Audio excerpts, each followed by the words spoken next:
Thank you, everyone, and thank you for the committee members to attend today. It is Wednesday, May 21st, 2024, and this is a meeting of the Crook County Compensation Committee. My name is Eric Blaine. I'm the County Legal Counsel. What I'd like to do is very briefly introduce the people into this room to the committee members so you understand who we are and what we're here for. And then I believe you have a number of different items on your agenda, which I can briefly go through. Again, my name is Eric. I'm the county's attorney. I'm here to answer any sort of procedural questions you might have. And in particular, if there are any additional bits of information that you feel you might need before you needed information, let us know and we'll see if we can gather that for a future meeting. A future meeting may not be necessary, but if it is, then we'll see if we can get that for you. My colleague Sarah here is going to be riding herd over the technical issues. One of the things she may ask is that if you are speaking and it's not picking up on the recording device, that she might ask you to speak into the microphone. So if she does that, please don't take that personally. She does that to the commissioners as well. And if you listen to the audio recording, it shows a big change. So my colleague over here, Alex, is going to be taking many minutes. So you'll probably hear her writing or typing furiously. And we have a few people here in the room and a few people who are logged in. One of them is Cheryl Seeley, of course, county's clerk. Bill, I'm not sure who that is. Shelby Fisher. We have in our room Stephanie Wilson from the Sheriff's Office and our elected county assessor, John Solis. Do not see anyone else in the room. Okay. Is the general public able to join online? Okay. And the last individual who's come in is a member of the public named Monty Kurtz.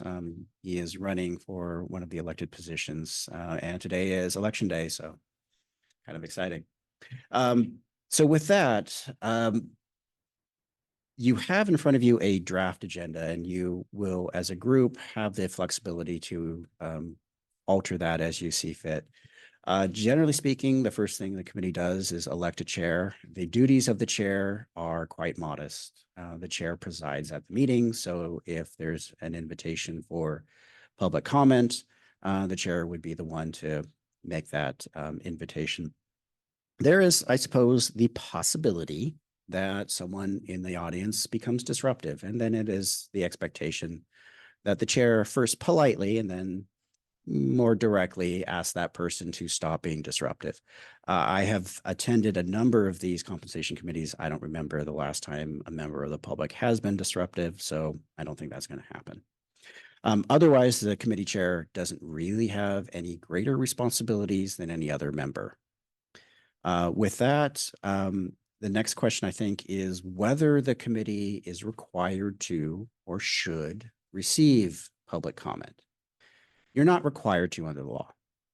Nevertheless, prior compensation committees have, if someone has taken the time and effort to show up to the meeting and has views they'd like to share with you, the other committee members in the past have always been very gracious to hear that. So I can tell you what the law requires and I can tell you what others have done, but you have a great deal of flexibility there. The hardest bit is, of course, for you three members to deliberate on the information that you've had and see if you have sufficient information in which to make a recommendation regarding the compensation for the elected officials. In Crook County, that would include the district attorney. The district attorney is sort of a strange position because it is a state position and the majority of that position's compensation comes from the state. But many counties, including Crook County, supplement that, the idea being if the compensation is a bit higher, we might attract people who are actually interested in the position and have good quality candidates. With that, do you have any questions for me? I do not. Okay, Nope. So I guess the first question is anyone willing to volunteer to be the committee chair? I would elect Bill Anderson. And yeah, I would nominate Rhonda. As a matter of I think that is probably nice to have Rhonda since she's the 3-year term. But I also think it's nice to have Bill because it's a 2-year term. So you could do this year and then phase out next year. Rhonda, can I ask what is your experience since we haven't met before? Okay, sure. I owned a national catering business, had government contracts for 32 years. I employed up to 400 people. We fed the hurricane and Super Bowls and that sort of thing. We did large events, and we could feed up to 90,000 people a day, and we Wow. did. So over the 32 years, you know, we've done a lot of work, had a lot of employees, and seen a lot of compensation packages, and therefore, you know, so that's kind of my experience. Honestly, that sounds like amazing experience. So I'm gonna vote Rhonda. Very good. Dang, So we'll- hard fought. We'll memorialize that there is a motion and a second to appoint Rhonda as the chair. Congratulations. Oh, wait, just out of abundance of caution, let's have a vote. So all in favor, Aye. all opposed? Me. Okay, motion carried. So congratulations. Thank Chair. Thank you. You have been presented with a great deal of written material. And are there any sort of questions, at least as a preliminary matter, of the material that you have been presented? My question, I'd like just a brief kind of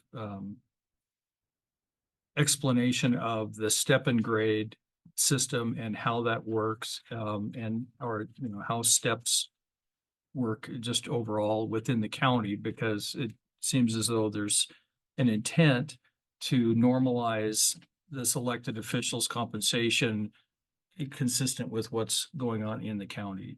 Yes. So let me start by explaining my understanding of how it has applied in the past, with the understanding that the latest draft of the compensation study proposes some variations. So let me start with what has happened in the past and then talk about those variations. The idea of the grade and step system is that each position would be examined based on their responsibilities, the required credentials, the expected physical dangers, or other pertinent bits of information.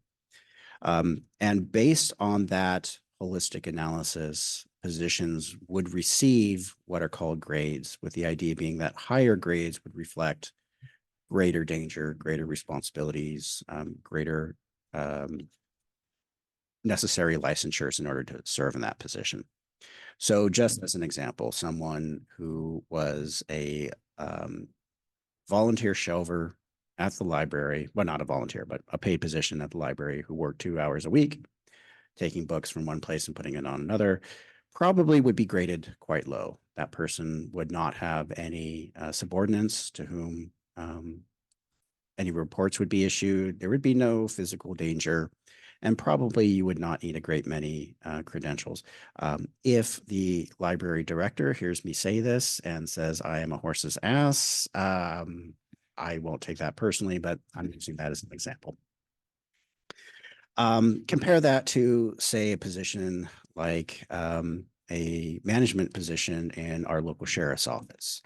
So that is someone who needs to pass certain credentials with the Department of Standards Testing and what is it, DPSST? Thank you. Has to pass certain credentials with a state agency, has to maintain certain proficiencies in order to keep that job, has a number of different positions which report to him or her, all of which have important responsibilities in order to effectively enforce the law. That person might receive a very high grade. Within each grade, there are a set of steps. And the way the county has worked on that in the past is the idea is every anniversary, assuming there is adequate meritorious service, that position would receive a step increase, and that step increase would reflect a 1.5% increase to compensation, up to the maximum step in that grade. If you reach the maximum step in that grade under the current system, that is your maximum compensation, unless the commissioners approve as part of the budget a cost of living adjustment. Heretofore, they generally have. Which is another way of saying once you reach the maximum step of one grade, you do not then move to a different grade. You stop in that. The current county structure has, I believe, 13 steps. There are opportunities in which for positions to be examined to see if they should be regraded. If, for instance, there is a need for a new position, or an examination of a current position because it does not actually correspond, or at least what on paper does not correspond to how that position is utilized. So as an example, if there is someone who is in the community development department and their job description says they have no subordinates who report to them, but since that job description was drafted and since that position was graded, functionally, they now have 3 people who report to them. There's an opportunity to have that position re-examined to see if it needs to be in a different grade. There are also procedures by which someone who has performed a meritorious service or has otherwise exceeded the normal method by which they are evaluated for someone to receive more than 1 step increase for an annual review or for some other reason. Those are comparatively uncommon, but they do happen. So that is how the county's step and grade system generally functions. The difference that's I mentioned is that the current draft of the compensation study, which again has not yet been approved, does propose that there would be different percentage increases for earlier steps than later steps. I'm going to see if I can find that particular slide. I believe this is the large 57-page PowerPoint that was sent out to you. I'm going to see if I can find that particular page. My recollection is that the earlier step increases, yes, here we go. So this is on page 11. The recommendation is for 13 steps, steps 1 through 5 would have an increase in compensation of 3%. For steps 6 through 10, the recommendation is an increase in compensation of 2.5%. And for steps 11, 12, and 13, the recommended increase is 1.5%. And again, those step increases would be in addition to and separate from any cost of living adjustment that the commissioners, as part of the budget process, may decide about. Any other questions? So you said that presuming adequate or satisfactory performance, then the person would get the step. Correct. I don't want to use the entitled word. Yes. At any rate, who determines that was adequate? So that, with rare exceptions, would be the individual's supervisor. So the person who is performing the performance review. And the idea is, generally speaking, if someone is not performing adequately, that there would hopefully have been prior conversations with that individual so that they're not surprised. I could not, unfortunately, tell you the frequency by which someone does not get an annual step increase. And I don't want to sally forth with just a guess that turns out to be wrong. I don't know if it happens often, and I don't know if it happens very rarely. It could happen. So if that is additional information that you think might be helpful, then we can see if we can gather that for a future meeting. I don't know that I need any more detail, just that there is someone that is looking at that. Yes. Okay.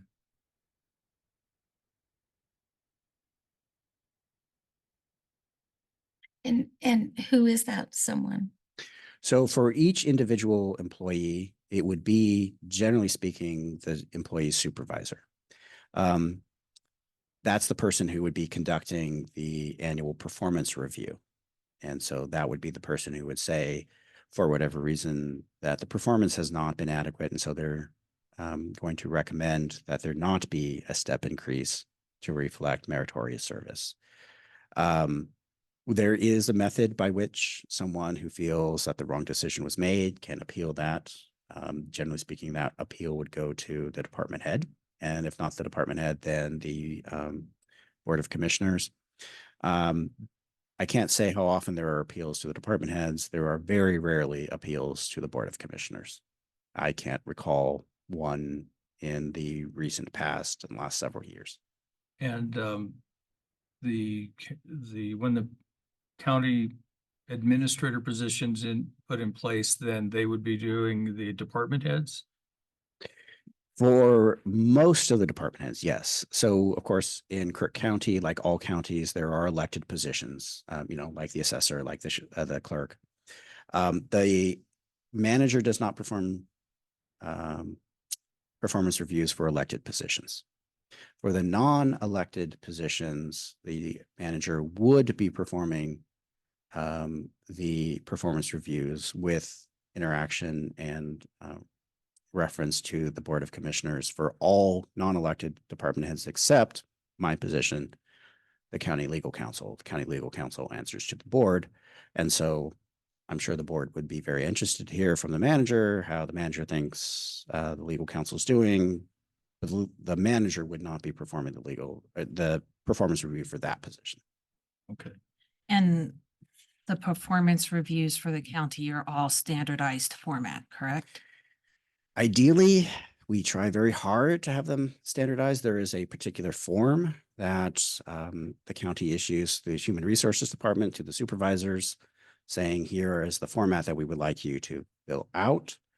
I cannot guarantee that every performance review always corresponds to that. And I know from a fact that some performance reviews are a great deal more detailed than others. But in general, yes, the idea is that it would be standardized. Everyone would be using the same form with the same sort of criteria, which would allow for a comparison between different positions and different people in the same positions. And as far as elected officials, including the commissioners, it's the voters that are doing that. And if they're not satisfied, then they have the right to vote for someone else. Yes. There is the ability to do a recall if certain legal prerequisites are required. And if the voters don't think that the elected official is performing well, they will have the exquisite joy of voting the bum out. But yes, generally speaking, for every other elected official in the state, it is only the voters who get to decide whether they're doing their job correctly. Okay. Are the voters deciding from information that's presented to them as far as criteria? Let's say they're on a committee and they, can bring back that information and present what's going on in that committee, or they attend the meetings, or how many days they show up to work, or they're in office, or do the voters, if they want that information, do the voters have to go and ask somebody for that individually? I am unaware of, at least in Crook County, if there's any kind of database that has that kind of information that's made available. I don't know if anyone tracks it. Technically speaking, for many elected positions, they don't actually have to do their job. If the job ends up getting done, well, that's all well and good. But if they never show up to work, if they're continuously on vacation, that is not a violation of the law. I am pleased to say that in Crook County, I don't think that is common. I think our elected officials generally do show up and do their job. So is there some sort of resource of information about attendance, about, hours in the office, about what they actually do? I don't think in Crook County anyone has really compiled that. The voters are expected to be able to make that judgment based on what they know and what they gather themselves. So I guess the answer to your question is no. Well, I think it's quite obvious. I mean, this town has, or this county has erupted. And it Mhm. takes a lot of boots on the ground to keep it running as smooth as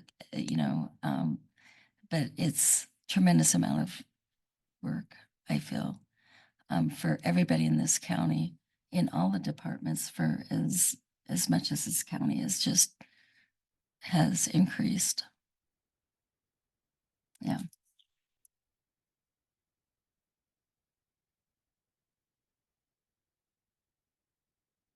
And I think your information that you sent us was very thorough. A lot of time spent. I'm Uh, glad it was helpful. Yeah, very helpful.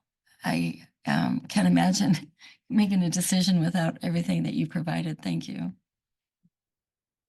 And I agree with that. I think personally, what I would like to see is the community members of Crook County ask the commissioners to come up with some type of standard report or some criteria points to quantify what's going on. Is it required? No, but I think as responsibility to your constituents and your community, I think that's the right thing to do. So with that, I don't think there's any particular method by which the committee needs to conduct its deliberations. In the past, I know that some committees have found it helpful to go position by position in no particular order. So the county commissioner's position, county clerk, assessor, so on. And then examine if you have sufficient information in which to make a recommendation or compensation. Can you clarify for me, are the commissioner positions all going to be full-time and that's the ongoing intent with no potential plan for part-time in addition to the county manager? What does that look like? Yes, good question. So at a prior meeting of the Board of Commissioners, the decision was that all three positions should be advertised as being full-time because that is realistically the expectation that we hope that the incumbents actually fill. And by we, I mean the Board of Commissioners.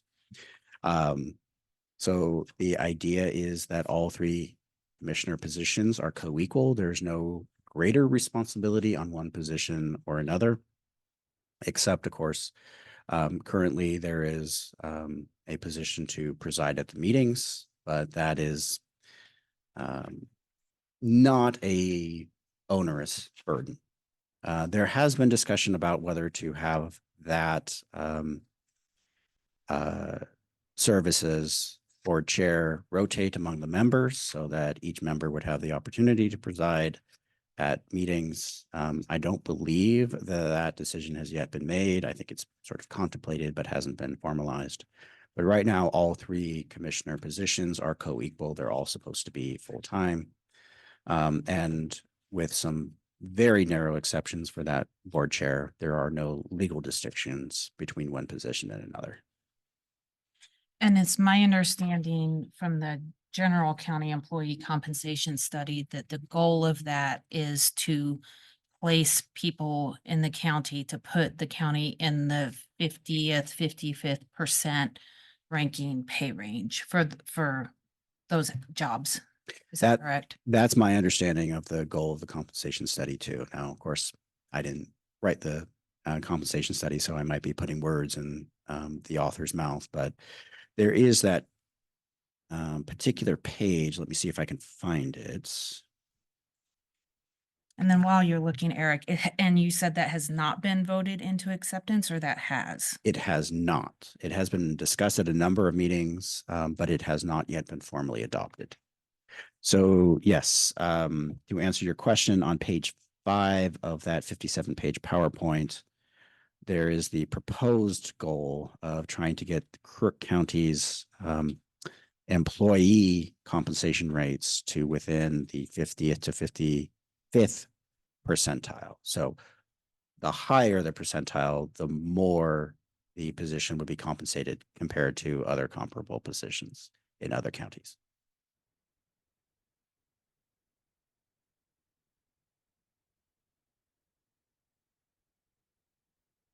I'm not sure how you guys would like to proceed, if you'd like to do it you know, per position or in general. I have a very broad overview, not position specific. So I don't know, it's up to, Well, could we invite the public input if we're going to? Sure, yeah. Great. So what I might suggest then, we have people both online. Looks like a few people have joined us since we started the meeting, and we have people in the room.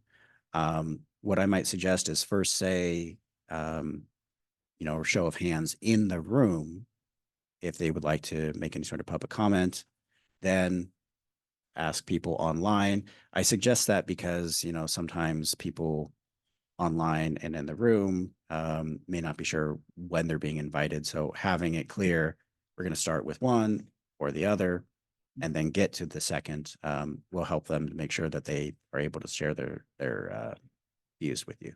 This is what you get paid for. a big goose egg.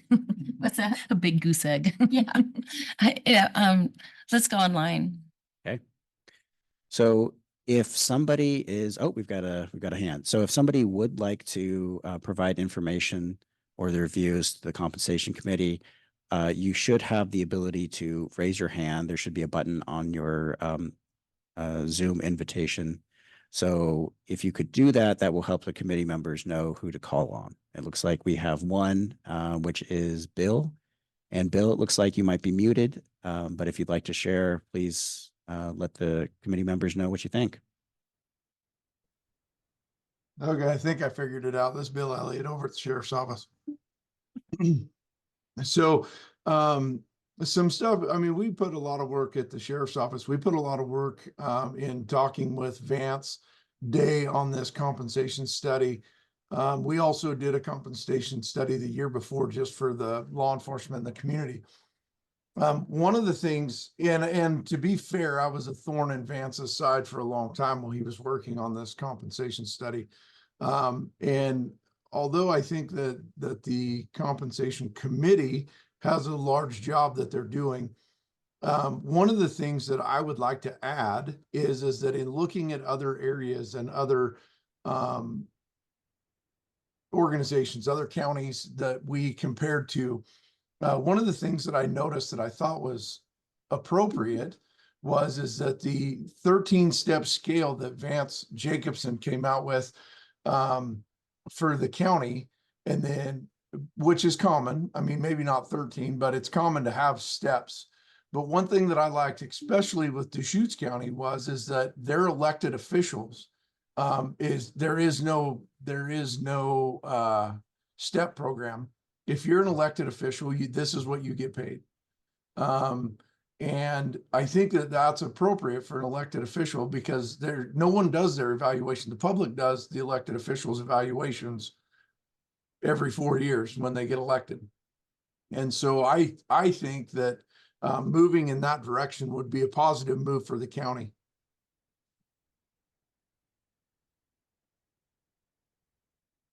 Great. Thank you. Is there anyone else online who'd like to share their views? I'm not seeing any. Is there anyone in the room? Raise your hands.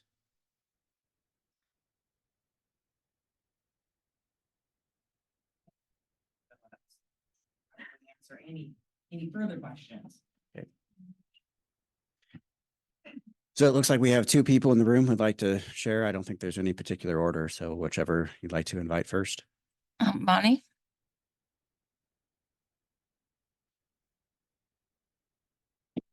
They have to speak right into that microphone. Okay.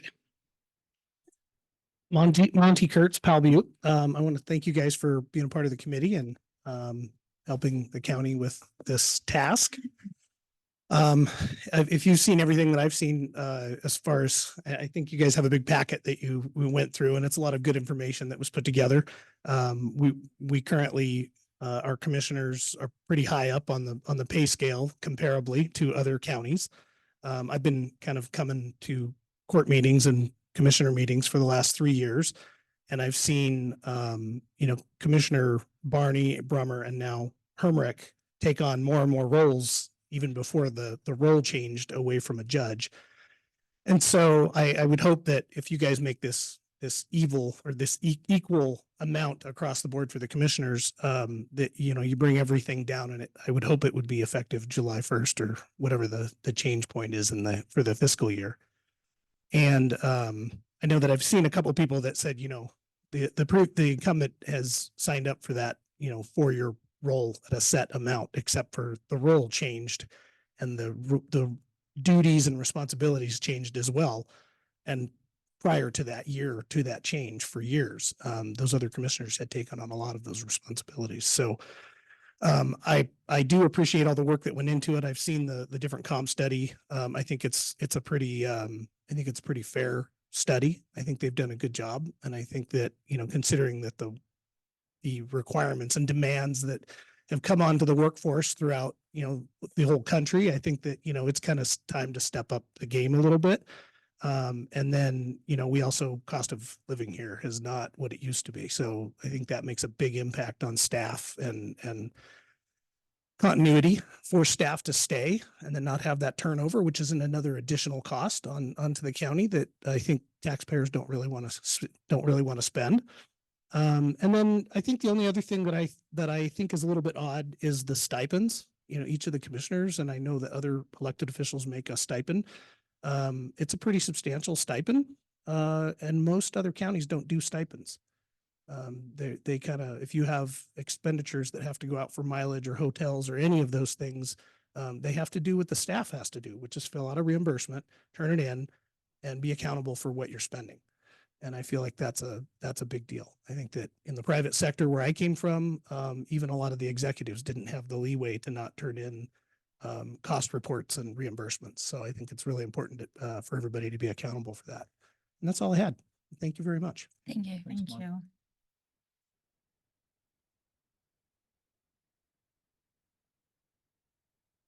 Good afternoon, Stephanie Wilson with the Sheriff's Office. I won't take much of your time.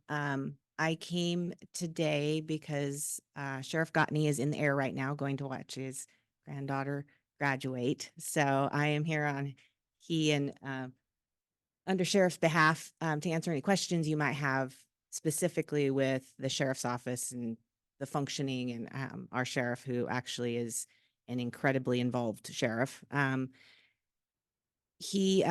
I would agree with Under Sheriff Elliott in the fact that, you know, you're elected, you get paid. So we would agree with that, but we also do agree that Vance's study has a really good range. It's fair in that range. It's all going to depend on kind of, if you stick with the range where he gets placed. I've seen a couple of different documents where he's in different places in it. I think that in the event that we were to place him on that range, it would make sense that at least years of service would be that time frame. He's been our sheriff for 8 years, going for hopefully a whole bunch more. But if you do have individual questions for me, the stipend.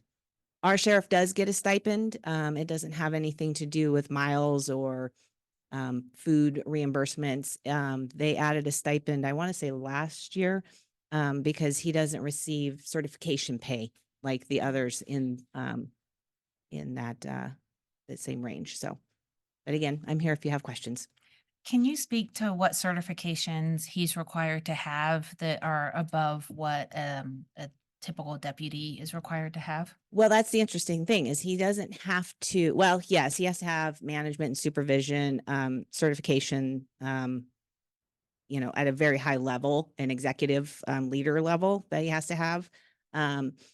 But just like with our Deputy Sheriff's Association, they have basic and intermediate and advanced certification.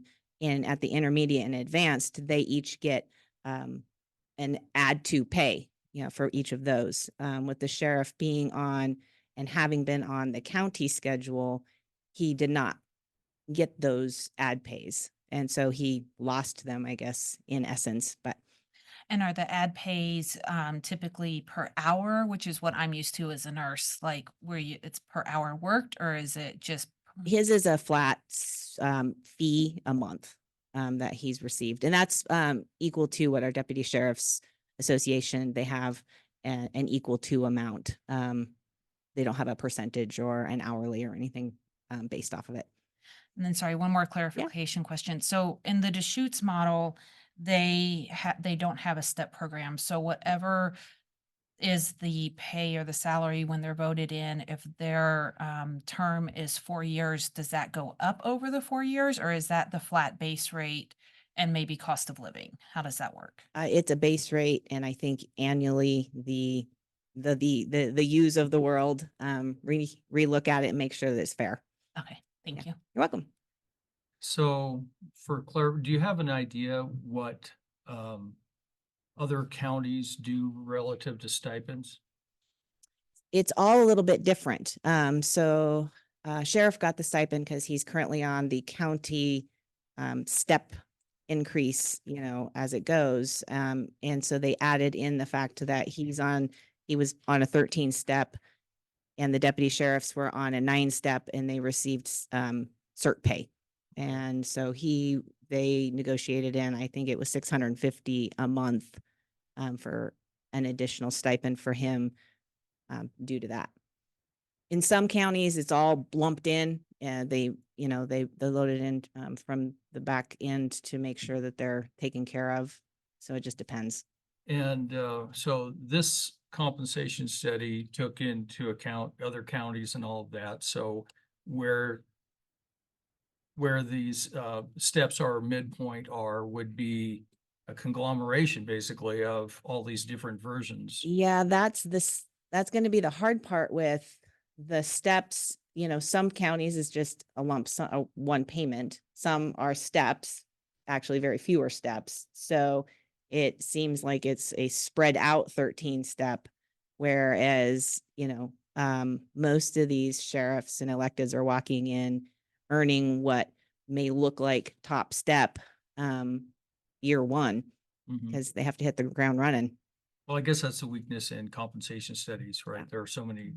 Yeah, there are no apples to apples in Right. that level of leadership. And then I believe, didn't Bill say that the sheriff's department did its own compensation study We did.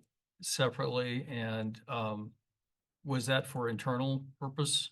I don't remember that for last year, any of that coming up in the compensation committee. Yeah, we did one in knowing that our Deputy Sheriff's Association is coming into contract and wanted to have a good baseline of what was fair and equitable. Okay. Did it address sheriff compensation as well? It did, and it has shown him on the low side in what he's receiving. Okay, so the compensation study is with peer counties, Yes. and the stipend issue has to do with internal equity, Yes. as I'm hearing it that way. Okay. Yep. Thank you. And am I hearing or interpreting correctly that it would be a positive to move to just the salary with the compensation committee recommendation and not take into account the step system? I think so, as long as that the amount that is decided upon is, fair.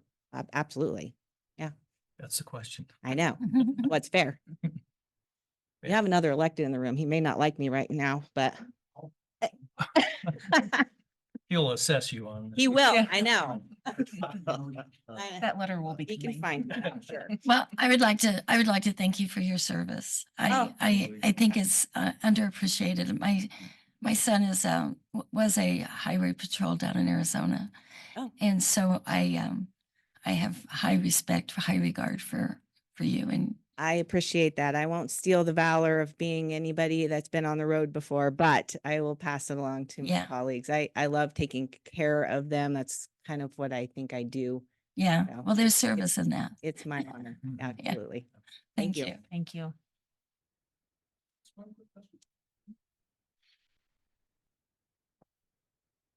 So just something I agree with what they were saying about the different certifications and things. I think the single pay thing is there. I don't know if, I think that's a good idea. I don't know if it's maybe Eric can answer this. Is it feasible to have within a particular elected official or department of value on different certifications and or whatnot, so that if you do have a set value and somebody comes into an elected position and there are 3 or 4 different certifications that are available, once those are achieved, then those can get tacked on, and then it is what it is. Like you're compensating the individual for the effort that they've put out, and it's not called something like a stipend, and then it's questioning what it actually is. Because as it is, that's what we're doing right now, and I understand why. I just think that I'm a firm believer in calling something what it is and compensating for what it is, not just kind of fill in the voids long term. So that's just something. I don't know what Eric would say to that. I am a huge proponent of things like that as far as being in a professional role and furthering your education. I think it improves staff retention, it improves the service you provide your community, and you should constantly work to better yourself, even if it is an elected position. I don't think your learning should stop. Would it be accurate to say that other sheriffs have similar requirements for certification? Oh, absolutely. They all have, it's the same baseline. Okay, good, thank you. And to his, am I loud enough? If I just sit here, You're loud enough. to what you're saying, I would say very infrequently does somebody get to the sheriff's position without having all of them. Sure. It can happen where a deputy decides to run and they're, 6 years in, but for the most part, and I guess that could be quantified easily. And, on a wage, that, hey, you haven't quite got your executive leadership yet. You still have to do that as the sheriff. And pay, to make sure that happens. Eric, do we have the data on what stipends are for the various positions? So you have in your packet Yeah, it was, a spreadsheet describing commissioner pay by county, and that includes the stipends that Crook County pays to the 3 county commissioners. And let me see if I can pull that up. My recollection is that the dollar value for that in Crook County is $6,000 per year. Let me see. It's 500 a month. $500. Yeah. So Okay, Six so months. maybe We don't have, as we go through the positions, we could see what the stipend. yeah, do we have the stipends for the other positions? I don't believe I have that information, so we can gather that and bring it back to you.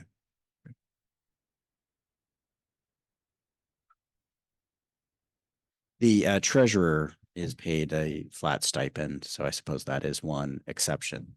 And the treasurer is paid $10,000, or excuse me, $10,500, broken up over the 26 pay periods. And, okay, well, we can discuss that when we get to that position.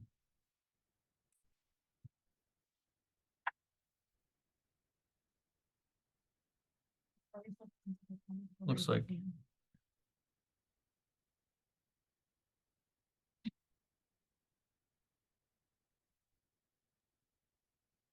One other thing that I would like to add is that the current sheriff does have his executive certificate.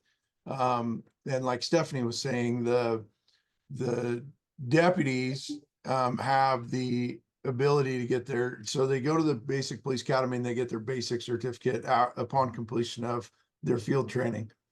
And then they have the ability to get their intermediate and advanced. And then as soon as you promote to sergeant, you have 12 months and you're required to get your supervisor certificate.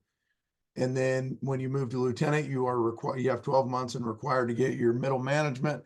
And then as the sheriff, you are required to have your executive certificate.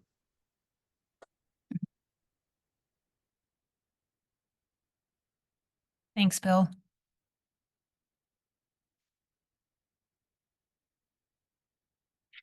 Our finance director is here, and she has just helpfully stated that she believes she has the information on the stipends right now. Beautiful.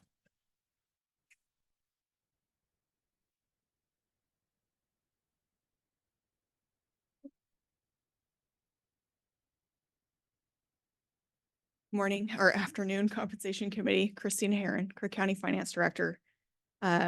The stipends that were approved last year were $250 a month for the assessor, clerk, and district attorney, because those positions do not receive sick, vacation pay. Because they don't, I'm sorry. Sorry, they don't receive sick or vacation pay. The $650 a month for the sheriff was discussed. And then that was due to the certification pay. And then that $500 increase for the treasurer would equate to a 5% COLA, which may be received by the county employees.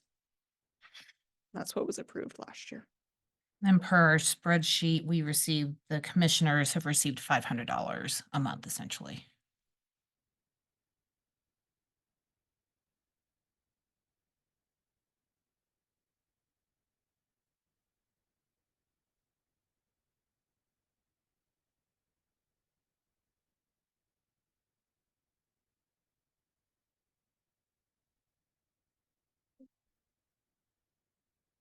So I don't know if from here there needs to be any particular order in which the committee deliberates on the positions.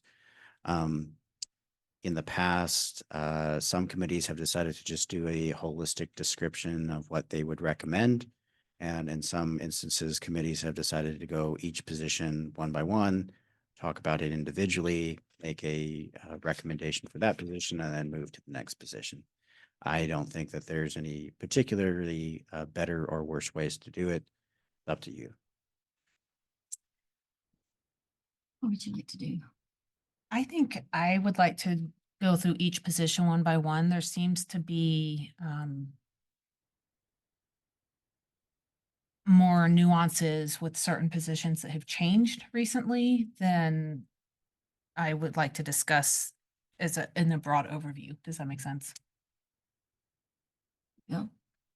I'm mostly okay with this, except for the conversation around the commission changes. That's the biggest one.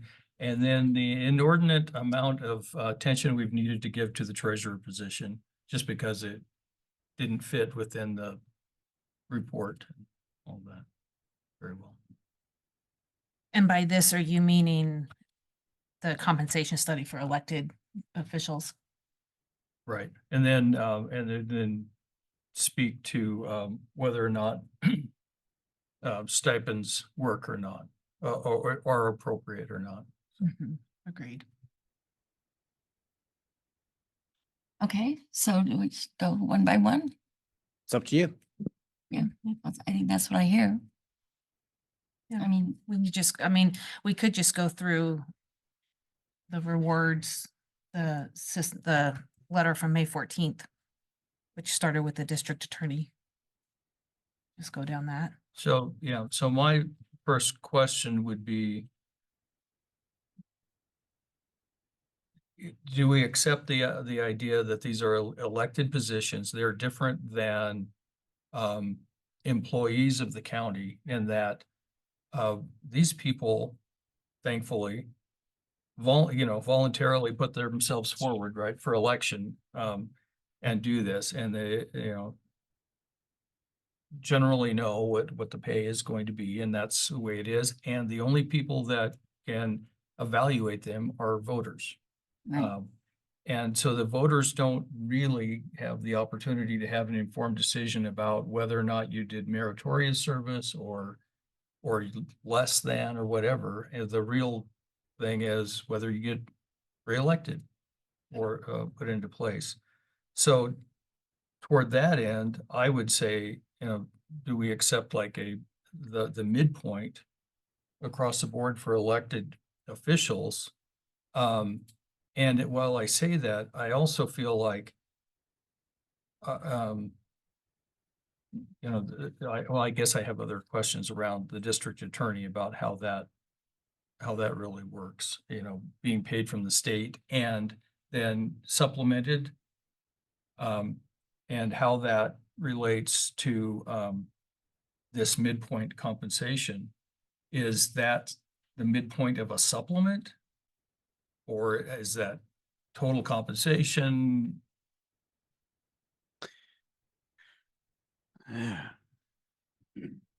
So if you look at your 57-page PowerPoint slide,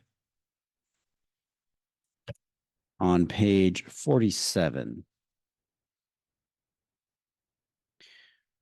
the report drafted by Mr. Jacobson would recommend that the district attorney be placed in a position of grade 134, which is, if not the highest, very close to the highest, with a minimum and a maximum pay range of $129,168 to $167,003. I read this and take this as for what it's worth.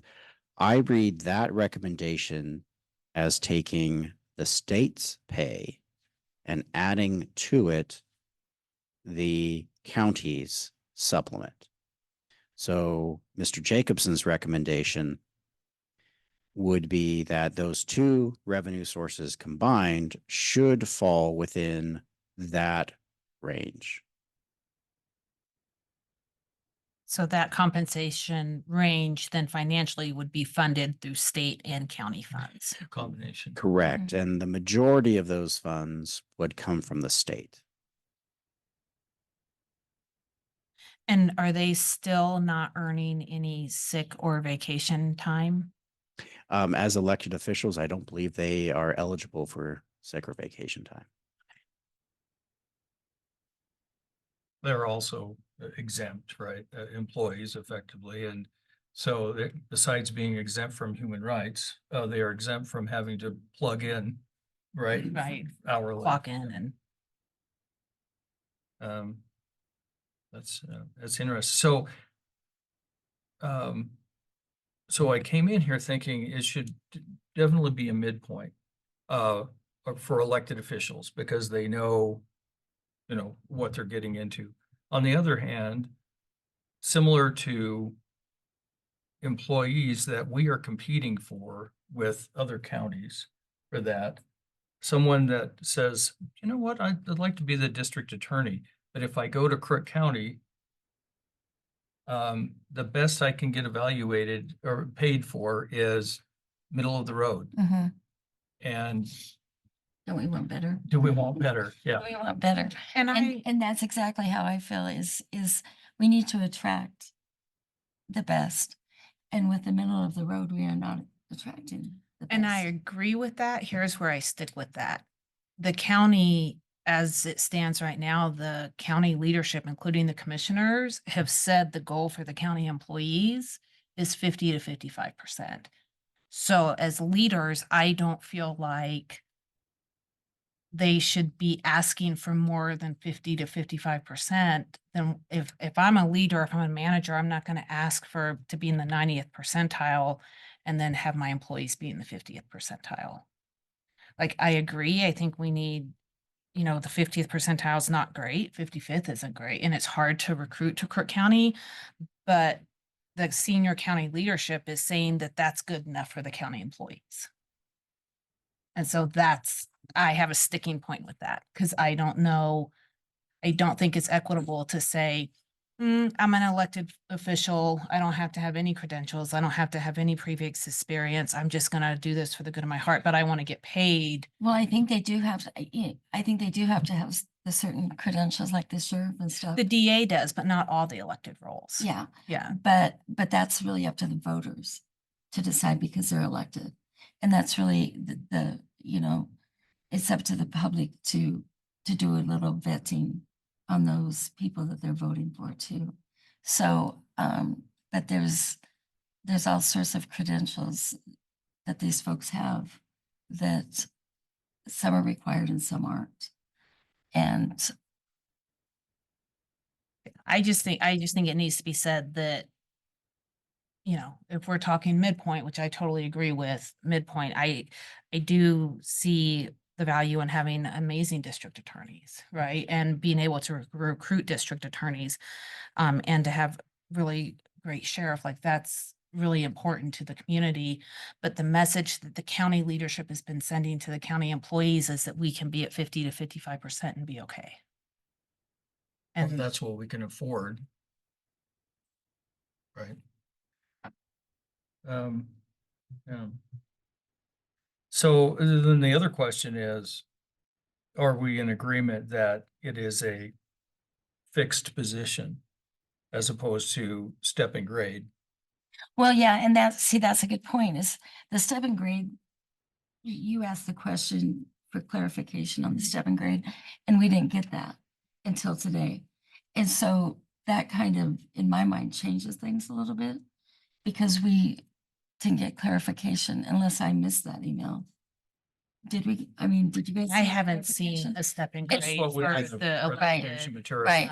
I think the county manager, Will Van Vactor, sent out a explanation, if not yesterday, then maybe over the weekend. So I think that did go out, but in any rate, you know, it's still additional information Yeah, for you to deliberate upon. So I guess I don't understand the step and grade, like if you have a compensation committee and it's not the flat, right? Like this is your salary. I don't understand how step and grade fits into that model. well, I think the step and grade, like he explained earlier, between the librarian stacking books, and no disrespect to the librarian, please, no disrespect. It's above my pay grade to be a librarian. I would never be vetted for that deal. So huge respect to the librarian. But there's definitely a difference between the librarian and the sheriff when you're looking at a step and grade system, from what I'm understanding the step and grade system to be. So I think, Joe, your question, I'm going to paraphrase and correct me if I'm misunderstanding. Your question involved just how constrained is the committee to follow the step and grade system that's been presented? Not necessarily, but let's say that as the committee, we say, okay, we're going to start people at the 60th percentile, and it's on that step and grade system. What contribution, like how are we utilizing that step and grade system in the next year? Mhm. Because we'll still have the compensation committee. And so I guess I don't understand the point of the step and grade system for the elected officials, because I don't understand if there's still going to be a compensation committee, Yes. There will be. then what's the point of the step and grade system? Yes. So the committee does not have to follow the step and grade system. And you could say for these elected positions, it just doesn't make sense. The committee could make a recommendation saying, we don't think that the county commissioner should be paid anything. It should be a volunteer position. We don't think that any other elected position should be paid. Or you could say, we think they should be paid $500,000 a year, each case. So you do not need to follow the step and grade system. You could say that this is helpful information. We find it very useful, and we are going to use it to calibrate our recommendation. But there will be a compensation committee next year. They can decide that this information is helpful or that it is not helpful at that juncture. So you're not constrained to follow this system for the elected officials. Your recommendation, by and large, is unconstrained, and you can decide what you as a group think makes sense for each position.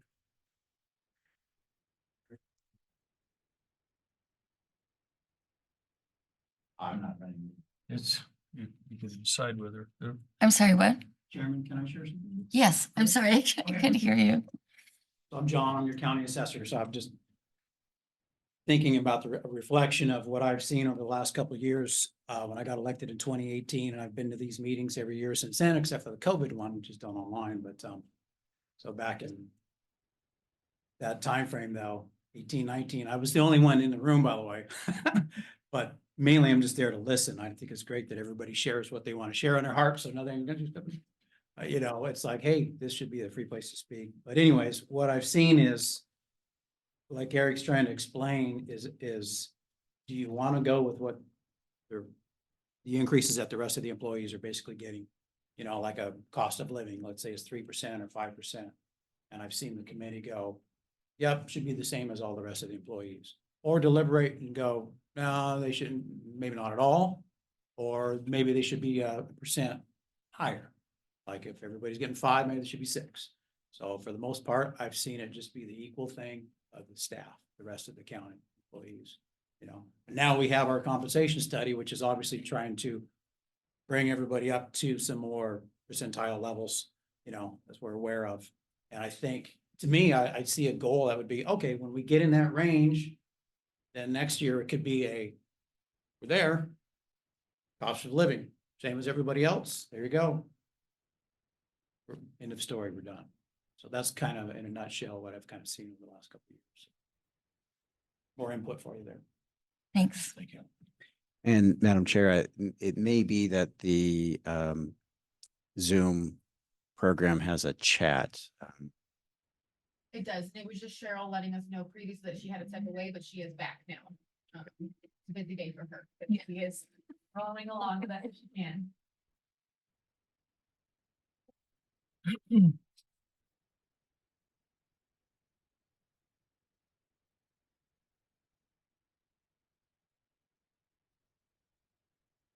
So the question is, is, if we're gonna do this for the district attorney, or do we need more information? I feel comfortable doing it for the district attorney role.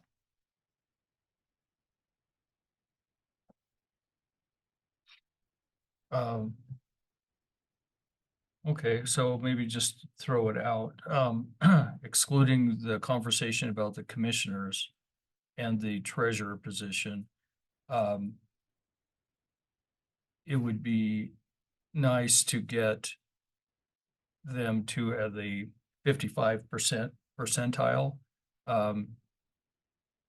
Presuming that that isn't a decrease in pay for anyone that's in here. When, in my experience, when there have been major changes in compensation models and those things, that at worst case, you would freeze, you know, the person where they were, and then let things, you know, come back, kind of come up to that.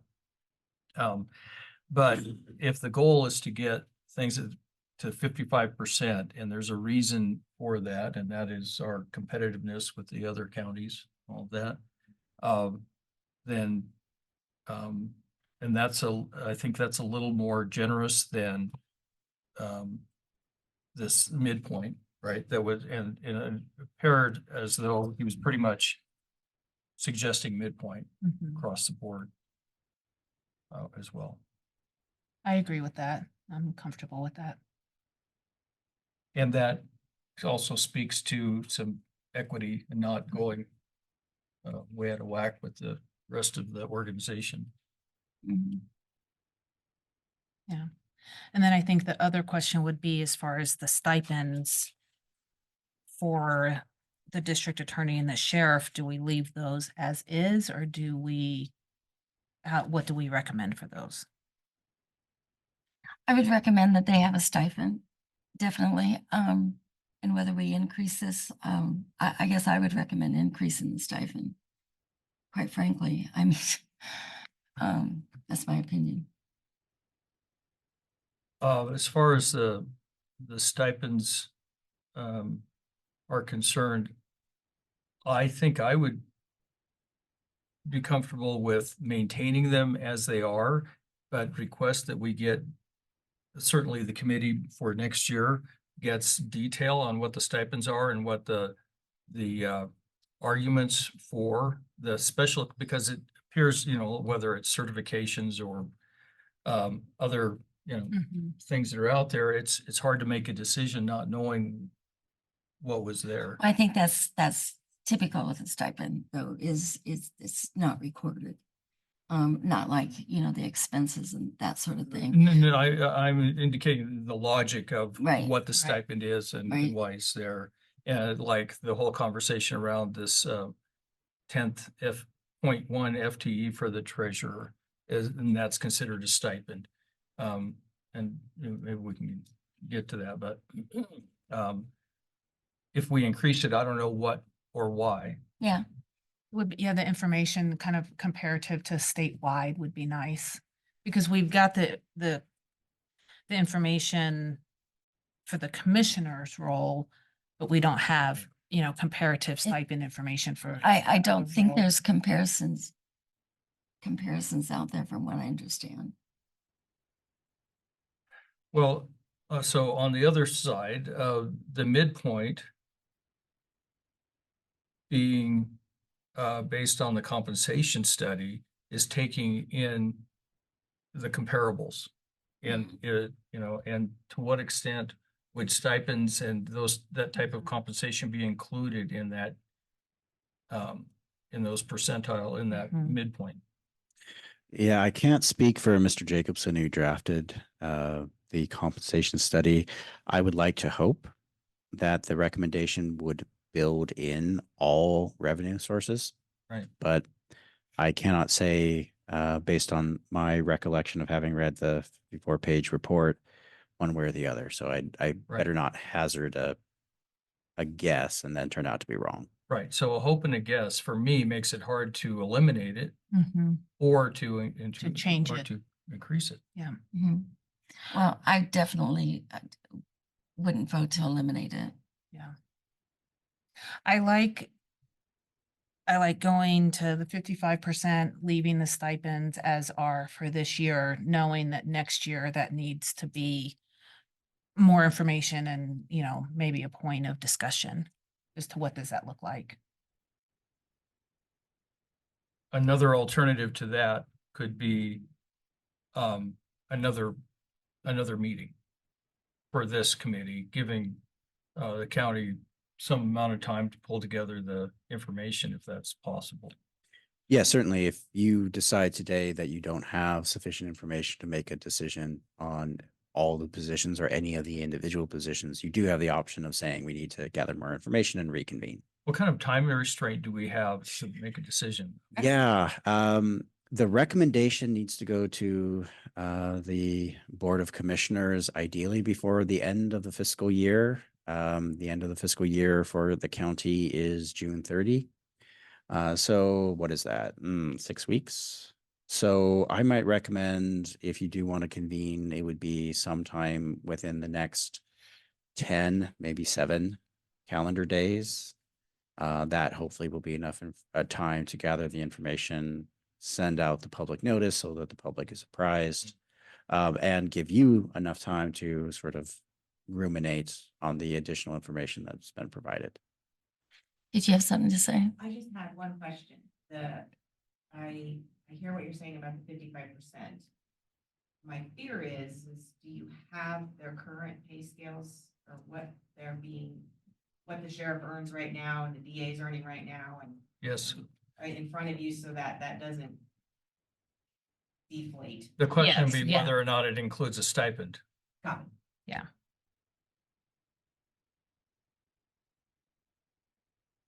Okay.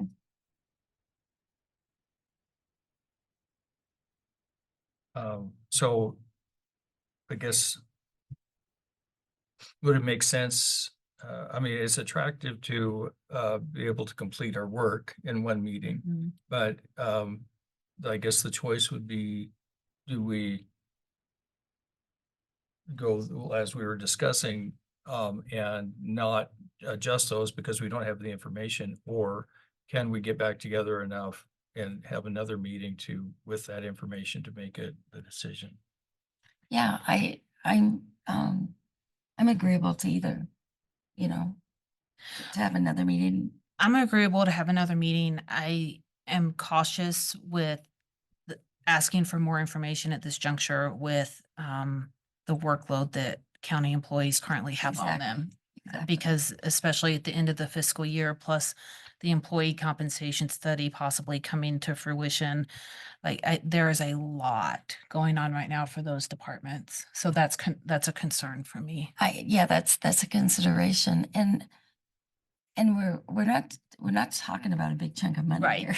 right. We're talking about 60. First, the stipend. Yeah, Yeah. I mean, there's going to be more money put into to researching that than what the stipend is. So I think we're stepping over a quarter to pick up a dime at this point. Yeah, and I definitely think it's something, I think you know, the reward, the compensation for the public officials needs to be addressed. I don't know, like you said, like this stipend's not a huge deal one way or the other. I don't think a $250 or $650 stipend is gonna sway somebody to apply or not apply for a particular role at this juncture. I think it's more important for me that we make a decision on, where we are on the percentage and get the commissioners stuff figured out so that the county can start to move on past what has honestly been quite the circus for the last 9-12 months and start the healing process. If we were to go to the 55th percentile, we don't have that information. We don't know what that is. So you have, again, on that 57-page PowerPoint, on page 47, starting on page 47, you have the midpoint, which is step 7 on that recommended 13-step scale. So the way I read that is that step 7 would be the 50th. So a slight increase on that step 7 would probably be around the 55th percentiles. I hope I'm reading that correctly. And it looks like the report going on goes down to the lowest recommended grade that Mr. Jacobson is suggesting that the county implement. Eric, is there any way you can show me which page that is? Because I have multiple Yes. page numbers on the same page. Yes. It's hard to So print out. It was a lot of papers. Well, the spreadsheet was very difficult to print out. Yeah, I just have that tiny one. So here on that spreadsheet, what I am it's looking the- at is it's a 57-page document on page 47 of that 57 page. So that looks like the one. There's the sheriff there. That looks like exactly the page. Yes. Okay. So for us to move forward, is it sufficient to say a percentile, or do we need the specific dollar amount? Yes, good question. You do not need to state a specific dollar value. You would have the authority to say, we would recommend a compensation rate of, based on the study, the 55th or 50th percentile, or some combination thereof. You can get as detailed as you like, or you can give a comparatively vague recommendation without getting into the dollars and cents for each individual position. Is there, as long as we're not going backwards? Right. We could. Yeah. We don't want Then to you go, need to move out of the county, but Yeah. we don't want to go backwards. From what I have seen, it for each incumbent position, it has what they're currently, what their current salary is. And it would not be moving backwards from what I can tell. correct. Yeah. I'm not making any recommendation, but just as food for thought, Mr. Jacobson's recommendation for non-elected county positions is that if the county implements this compensation study, the current incumbent would be placed at the nearest grade recommended that is at or above their current compensation rate. So no one would get a pay cut if Mr. Jacobson's recommendation is followed for the non-elected positions. On the non-elected. That's Correct. Yeah. I don't see any indication that saying, hitting the 55th percentile for all the roles, Well, excluding the commissioner there's- data at this point. On would the be a commissioner, decrease. it is a step backwards, Right, but but we I- have to remember, we have a contractual obligation to one of the commissioners of until the end of the year. Right, but I think Until that we it's, talked about doing the commissioner discussion separately than all the others. Yeah. And is there any other contractual obligations do we have besides the commissioner? So here I'm going to be very lawyerly. The term contractual has a particular meaning under the law, and it is my position that none of the elected officials have any sort of contractual obligation, or excuse me, the county has no contractual obligation to pay a certain amount for any of the elected official positions. Without getting too much in the weeds, a contract, generally speaking, requires a bargain for exchange of value, which is not present here. What I think you're referring to, Madam Chair, is an expectation under the law, or at least an argument that a current incumbent for an elected position may have the realistic expectation that that current rate will continue for a certain amount of time, whether that time is the end of the fiscal year, end of the calendar year, or end of the term. I think is a matter for good faith dispute, which is another way of saying I wouldn't feel confident myself in advancing a legal opinion as to what that expectation under the law could be. Okay, is there any other elected officials or that would fit into this besides the commissioner? So I would not feel comfortable at this juncture making any kind of legal recommendation for any of the elected officials. Okay, but what I'm asking, is this going to affect anybody that's elected now with the adjustment in? So the compensation? good news for the committee's purposes is that your recommendation does not necessarily need to conform with the law.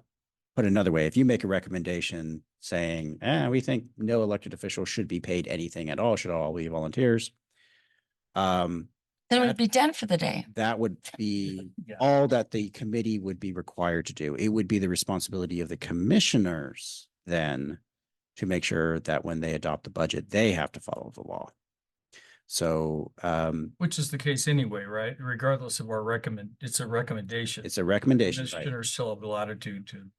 And in the past, the Board of Commissioners has decided to follow or not follow, in some instances, the recommendation of the Compensation Committee.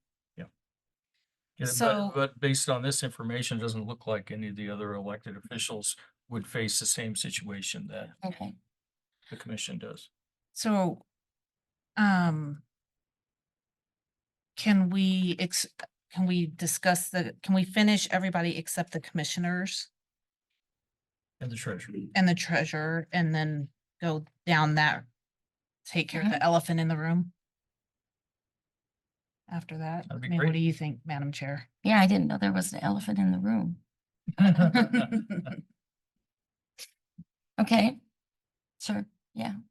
I was just trying to clarify because I know you've brought it up several times about the commissioner. And so because of that, I was just trying to clarify if we had any other obligations out there that I was unaware of, is what I was trying to do. Yeah, no, Yeah, that's I wasn't fine. trying to jump ahead. I just wanted to verify and confirm that. And you answered that question. Thank you. Okay.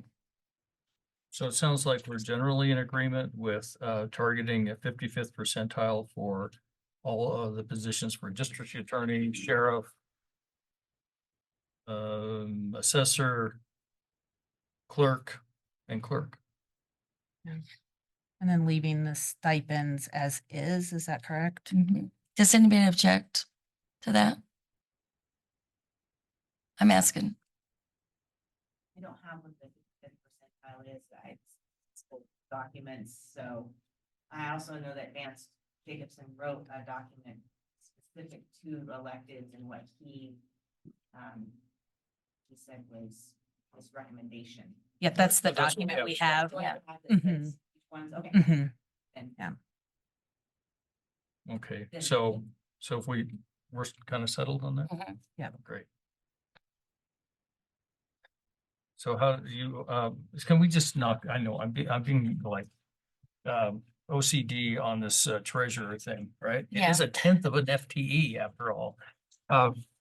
So, the person that's, in the treasurer position is a wonderful, person um,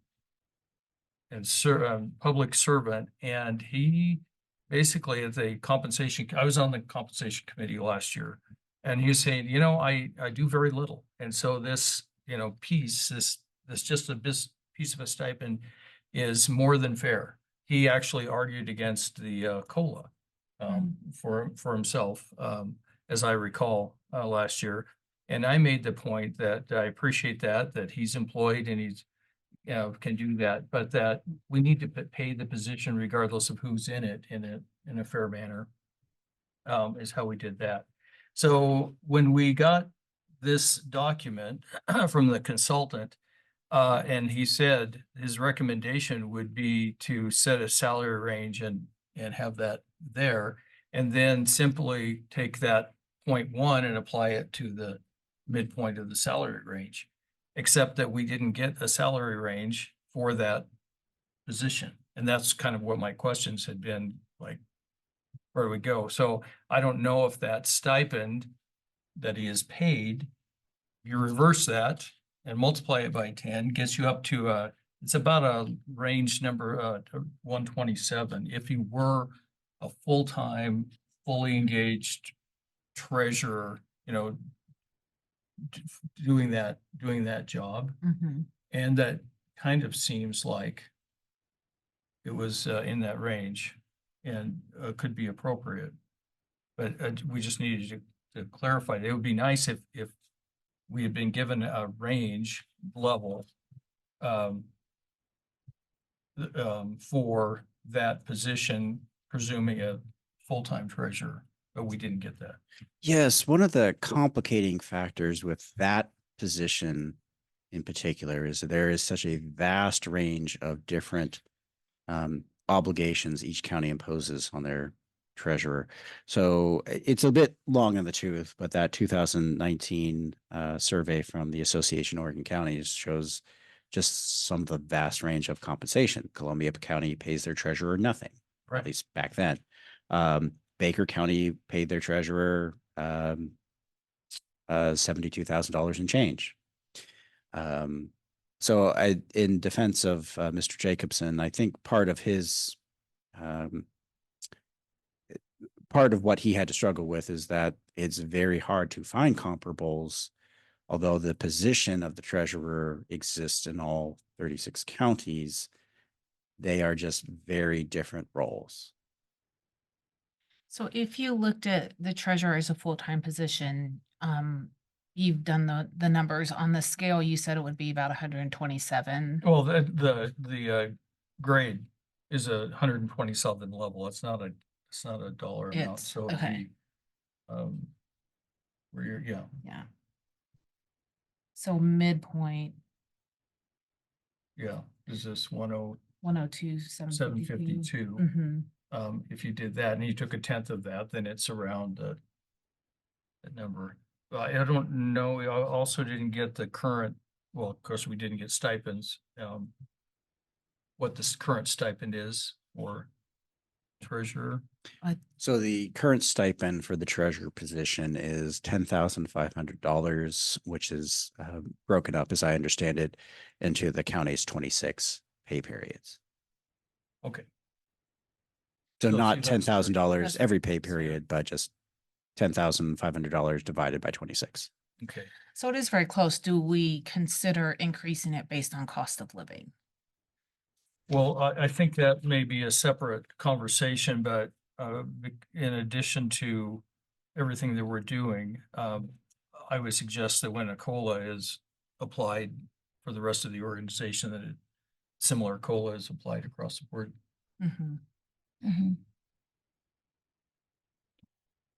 Here, Okay, so that means if you did that math backwards, that's actually slightly above the 50th. 50th. So that person would basically sit in the less than 55th percentile. You get where I'm going with that? If we said it's a grade level 127, Mhm. and then I had it's 1/10 of that FTE, that's what the dollar amount. Yeah. Okay. And then the commissioner positions.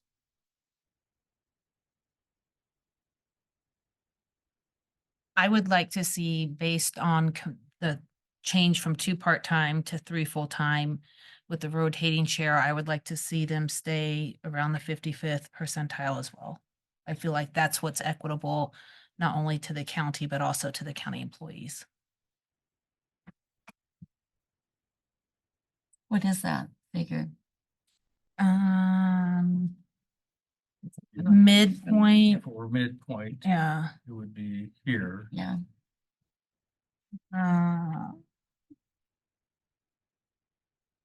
Yeah. I honestly, I just I don't think, I don't support it all as paying in the 92nd percentile.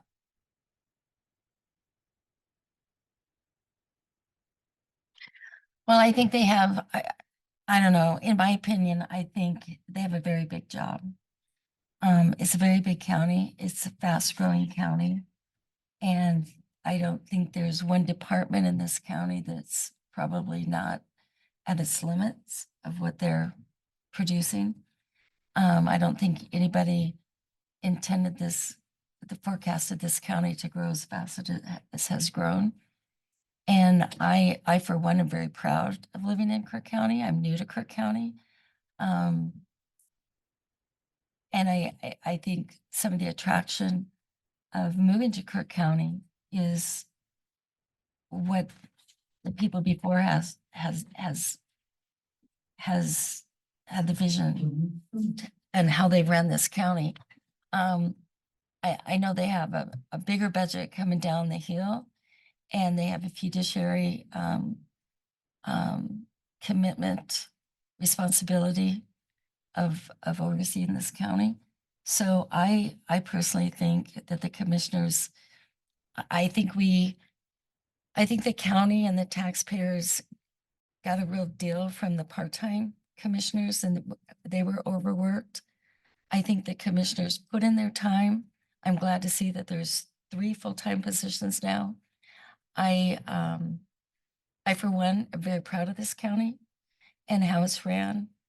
And that's a reflection on our commissioners, the past and the ones we elect in the future. I myself think that the 114 is not enough. I'd like to see that amount go up, but I think it's a huge responsibility that they carry.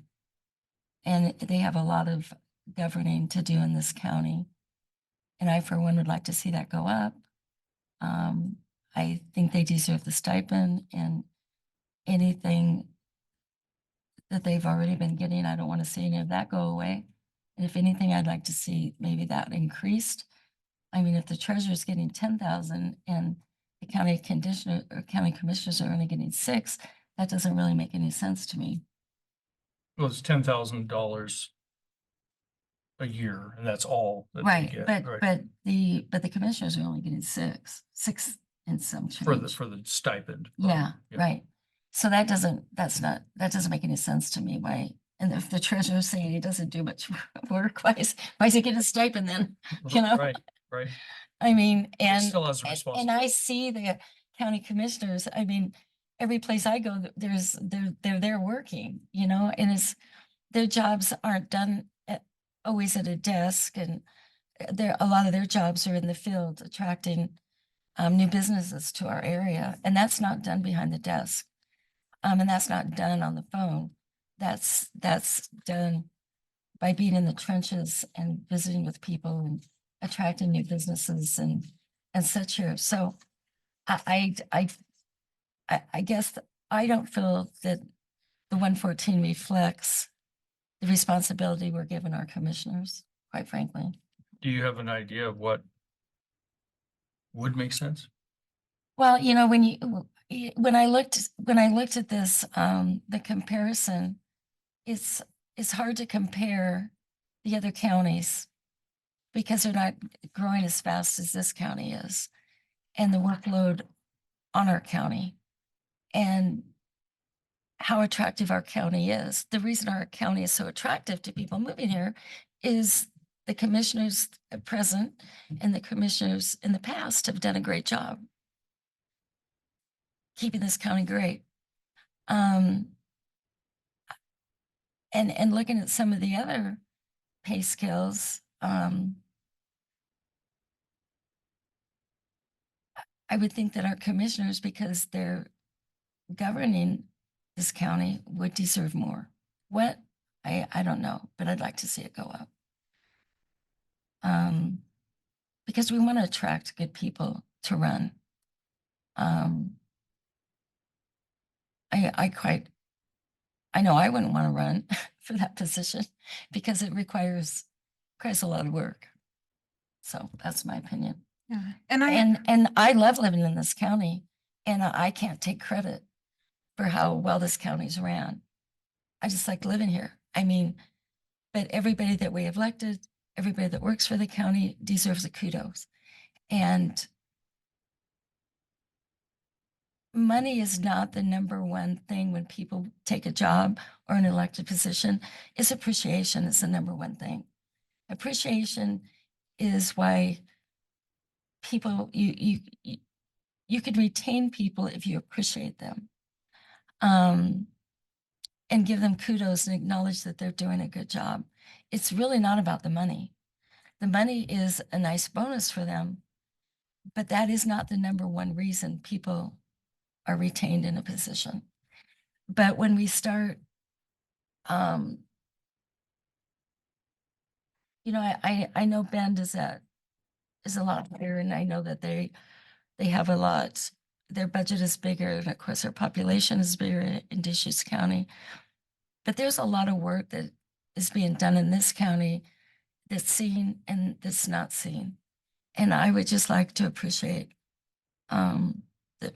the commissioners that are governing our county. And I agree with that. They deserve the appreciation, but when you have county employees that can't afford to put milk on the table, and we're gonna shoot to pay for, 50 to 55th percentile. Maybe if we get get some of the leaders in a higher percentile, then the rest will follow. We have a leader in the 90th percentile.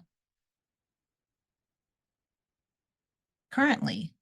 Yeah, I can't speak for the county. And for me, my department personally has lost people because if it comes down to loving your job or putting food on your table, you put food on your table.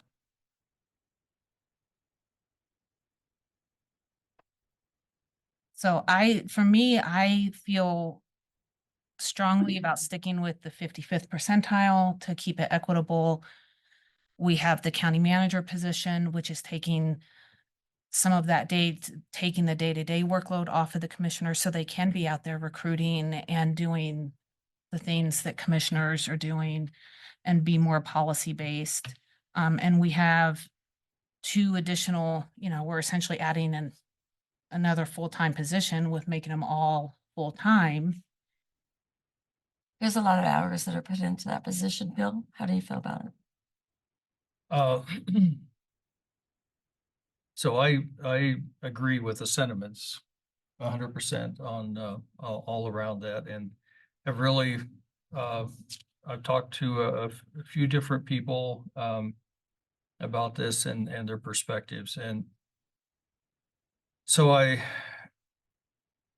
for one, I think when you come to compensation for Crook County commissioners, it is hard. It's like you were saying for the treasurer position, there are numbers all over the place on the counties. And so it's really hard. So, but we did get some data for where that is. And I think it was the judge has been paid, I thought I read about the 85th percentile. And the idea of taking all three and paying them at that 85th percentile doesn't really make sense. With the intention that we know that the county is committed to going to hiring an administrator, the county manager, right? Which ideally will take an administrative load off of the commissioners if they can do that, and they will still work. I think most of our elected officials work more than. It's not a 40-hour Yeah, week. and you don't see, there's a lot of paddling under the water. Yeah, right? it's not a 40-hour week. Going on. No. So when it comes to complexity, I look at Deschutes County and its size and all of that they have going on, and Jefferson County, our closest, they're our kindred spirits here in Central Oregon. And I looked at that, and Crook counties without an administrator,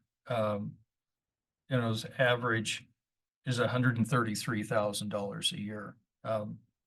Right now, if you just took what has been paid there. Deschutes County, with their complexity, is $125,000, per commissioner, and Jefferson's at 91. How many commissioners does Bend have? 3. 3. And so I think the complexity of Crook County is somewhere in between a Jefferson and a Deschutes. And so I kind of took that into play, and that average, it would be about $108,000 a year for the 3 commissioners, and then having an administrator that's taking some of the load off. So that was just kind of a reality check for me. Then looked, at the report that apparently the county will utilize, and that's midpoint was 114. So that's more than the average between the two. It's less than what they make, and by the way, the part-time commissioners, their hourly rate is the same as the judge. If they were working, comparable hours or whatever, that would be the same. So, and that midpoint seems to be apparently is the 60th percentile.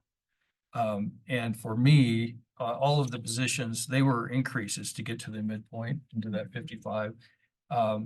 And so, if I were going to do it, I think a good argument, keeping stipends would be the 114 for the commissioners for all 3, 114,067. And then on top of that is the issue of a person of the judge that was elected and had the expectation, was elected by the voters as into the judge position. And thought about that a lot as well. And I think that it would be appropriate to honor that position through the end of the term that he was elected to. Yeah, I did too. And at the same time, say January 1, it's a new game. He may not even be reelected, but whoever is in that position, it's the new game going. But up to that point, I think we elected as voters him to that position. The commission, they changed their things. Also, at the same time, with the current commissioner, other two commissioners, I would, with the beginning of the fiscal year, suggest that they go to the new rate and not hold them to the end of this term. Oh, yeah, So go absolutely. Right. time. So you bump that up. It's also consistent with not lowering someone's compensation. Well, when do they go full-time? They're full-time now. Then why wouldn't they be paid full-time? So I want to say it was at the April 10th meeting that the commissioners made their motion to adopt, maybe not a job description, but an expectation of their position that they be full-time. That change did not automatically change their compensation. Why not? They can't. The, I suppose. yes, the commissioners did not make the decision that they were wanting to change their compensation. They'll have to speak to themselves as to why they decided not to. Were they asked, or did they just, They did not ask each other. And did I they don't, just assume that the raise was gonna go with the new I, hours? I cannot say what they assumed. I assume, excuse me, I can't say what they assumed. I assumed by now they would have looked at their paychecks, and if they noticed anything out of the ordinary, they would have taken action by now. So, And we can't change that for them? well, you can make a recommendation. I would make a recommendation that they're, I mean, if they're changed to full-time position, then I would make the recommendation they're compensated for full-time hours. Agreed. Monty has a question. Bonnie? I believe that the meeting is talking about, they commented amongst. Be loud. Oh, I believe at the meeting, Eric is talking about, they made a comment about, we're not worried about the money. Neither of the commissioners needed the money. They're like, we'd rather just not worry about it, leave it alone. I appreciate that and I admire them for that, but I think that we too have a duty to appreciate the people that are stepping up and helping. So I would recommend Yeah.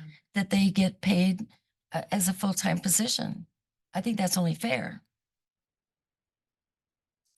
I agree. I don't know that if that impacting their compensation for this fiscal year is within our scope.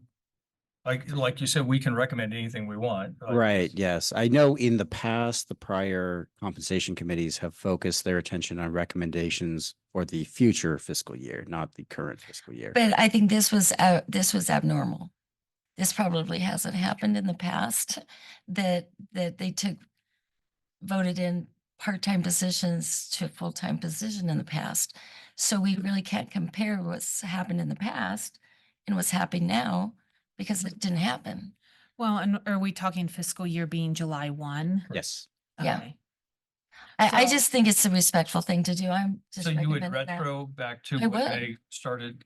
Because I believe they're putting in the hours and I'm telling you, as a taxpayer, I think we should all appreciate the fact that those commissioners put in, they had a part-time position and most of them were working full-time, but they were being compensated for part-time. So yes, I recommend it being retroactive. I just feel it's the right thing to do. Agreed.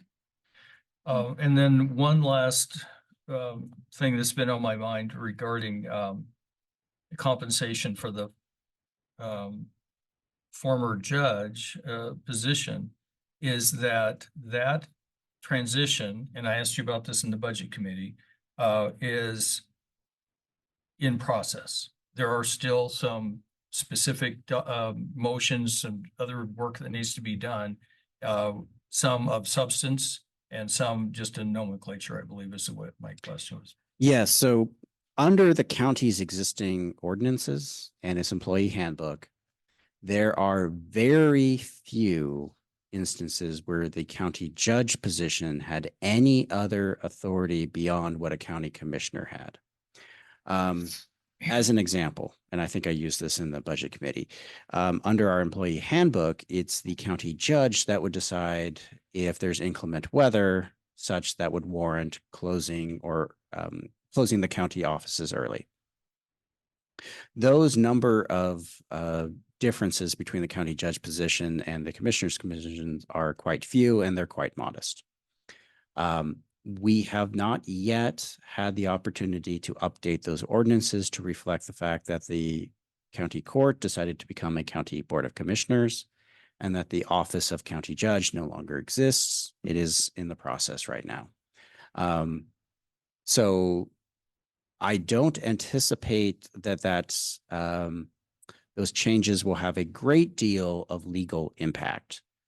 Making the changes in those documents may be a comparably large amount of work just because there are so many references to those positions and so many different documents. The legal impact, I think, will be quite modest. Thank you. Okay. So unless there is any additional discussion, what I might suggest is that it sounded to me like there were sort of three groups of positions that the committee was discussing. One group would be specifically the treasurer. One group would include the district attorney, the sheriff, the assessor, and the clerk. And then the last group would include the commissioners. So what I might recommend is that one of the committee members make a motion as to what he or she would recommend. There would be a second, and assuming there's no additional discussion, there would then be a vote. Well, have we come to an agreement on everybody? We've come to an agreement on everybody except for the commissioner. And have we come to an agreement on being the midpoint? Have we all agreed on that? Not that I know. We need to clarify that. Yeah. So then I think it's just a matter of additional discussion.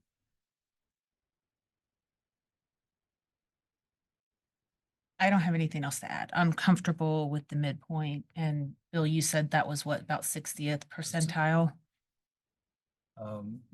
His note is, it's very close to the recommended midpoint. And then keeping the stipend the same. Go ahead, Bill. Well, and then I was just going to add that the suggestion is that for the commissioners, the two commissioners, other than the former judge, be retroactively adjusted to full-time pay and I guess the question would be based on what they had been paid or this new number. Because what's interesting is their rate of pay is much higher, for currently, by the hour. So they're being At paid, halftime. they're being paid hourly now? That's basically my understanding. They're half-time, so 20 hours a week. So basically. you're telling me they're being paid, they're 20 hours on their old time and they're getting paid hourly? Is that true? No, he's saying comparatively. So I think what he's asking is if we retroactivate full-time pay to April, what number do we want to use to retroactivate? Are we looking at the hourly wage and then giving? What would you them- recommend, Bill? My thought was to just make it all effective July 1 and keep it simple that way. I have to do the calculation. It's probably a little bit since it's full time. It's probably very close. Okay. Actually, I mean, going from the 85th percentile down to the 60th, but I can kind of I can remember my payroll days. So you're suggesting that we do midpoint and then for the two part-time commissioners, change them to full-time pay as of July 1. Well, you're saying that it's about the same right now because they were in the upper percentile? So it's a wash. Okay. Sounds like it. Okay. It's, yeah, but honestly, I can't really say. I'm just presuming that, and I hope my presumption isn't wildly off. No, But again, I also have heard from those two commissioners and others that the compensation was not an issue for them. They were perfectly fine with that. I think my bigger concern was honoring the position for the former judge at the end of the elected term. Yeah, absolutely. That needs to be honored. And I trust your numbers because you're a numbers guy. So I trust you when you're saying it's probably a wash compared. Someone out in the metaverse is Doing the numbers? They should be, telling us. Let's see. So what I hear is midpoint, July 1, all commissioners full-time, January 1 is when the former judge position goes to midpoint. Yes. And I also recommend that their stipends go to 10,000 or to the same as the treasurer house.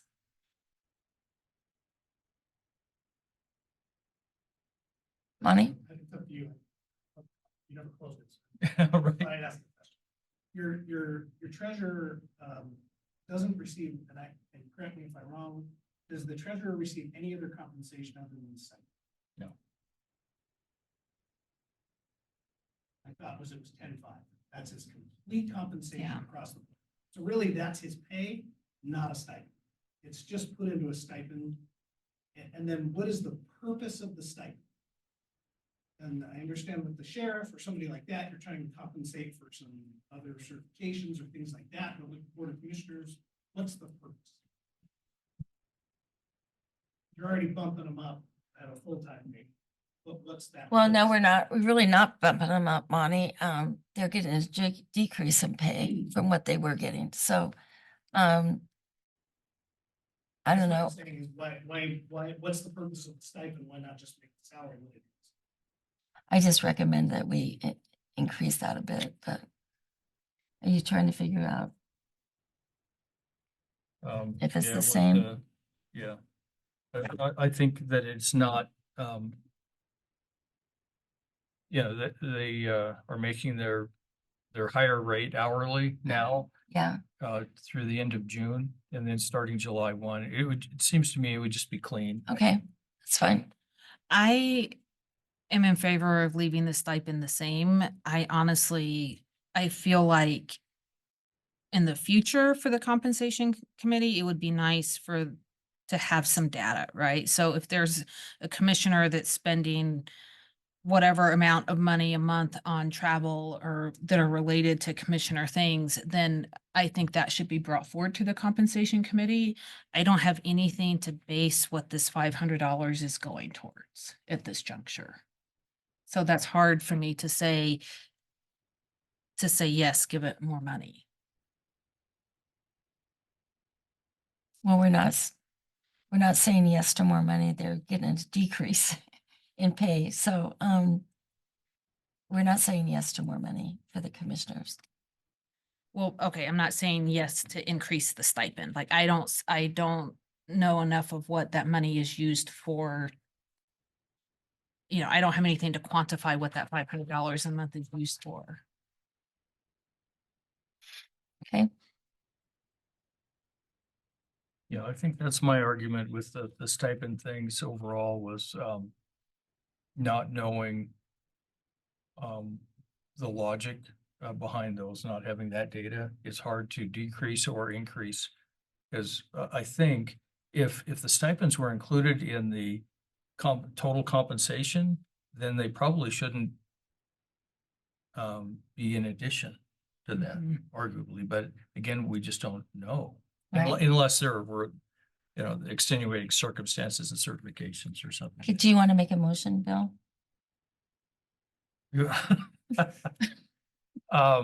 So regarding commissioner compensation,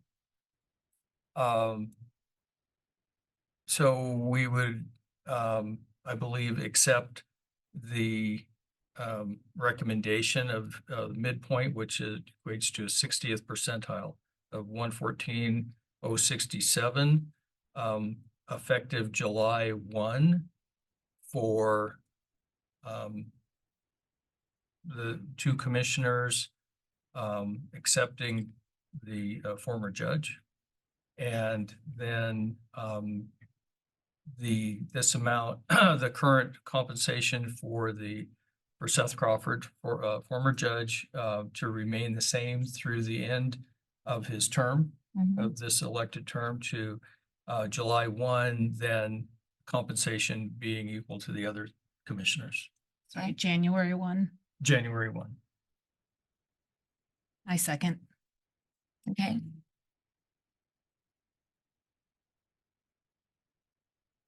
And stipends remain the same for now, with the request that we get full data on that. That's across the board.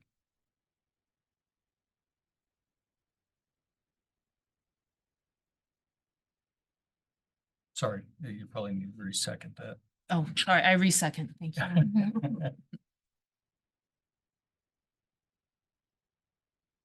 Are you okay with that? No, but I agree. No, fair enough. No, I no, get no. it. No, I just, I just, I do agree. I just,